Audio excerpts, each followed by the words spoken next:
21 കാക്ക. മോൻ കാക്കയെ കണ്ടിട്ടുണ്ടോ? ഉണ്ട്. കാക്ക എങ്ങനെ ഇരിക്കും? കുത്തിയിരിക്കും. കാക്കയുടെ നിറം എന്താണ്? കറുപ്പ്. ആ കാക്കയ്ക്ക് എന്തൊക്കെയുണ്ട്? ഒരു പാൻ കാർഡ്, ATM കാർഡും തിരിച്ചൽ കാർഡും.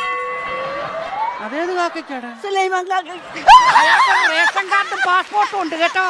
കേട്ടോ, അത് നീ വെട്ടി കുറച്ചോ. എടാ സുലൈമാൻ കാക്കയുടെ പാൻ കാർഡും തിരക്കി കിടക്കുന്നു. എടാ പറന്ന് നടക്കുന്ന കാക്കയ്ക്ക് എന്തൊക്കെയുണ്ട്? ഒരു ചുണ്ട്. ചുണ്ടല്ല ചുണ്ട്. 2 കണ്ണ്. ആ ഒരു ചെറവല്. ഒരു ചെറവലോ? അല്ല, 1.5 ചെറവല്. അത് കാക്ക വികലാംഗനാടാ 1.5 ചെറവലോ? 2 ചെറവല്. ചെലവരും ചിരട്ടൊന്നുമല്ല. 2 ചിറകുകൾ. 2 കാല്. ആ. ഒരു ചന്തി.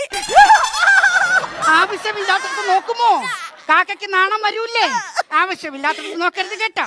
ആ വായിക്കും. കാക്ക കൂടെ ഇവിടെ. കാക്കയുടെ കൂടെ എവിടെയാണ്? കോഴിക്കുട്ടി. അപ്പൊ കോഴി എന്തോ കോഴി മുറ്റത്ത് കൊത്തിപ്പേർക്ക് കിടക്കും. കാക്ക വന്നിരുന്ന് അടയിരിക്കും അല്ലയോ? എടാ കാക്കയുടെ കൂടെന്ന് പറഞ്ഞാൽ വലിയ വലിയ വൃക്ഷങ്ങളുടെ മുകളിലാണ്. എവിടെയാണ്? ആ വായിക്കും. കൂട്ടിനകത്തൊരു കുഞ്ഞുണ്ട്.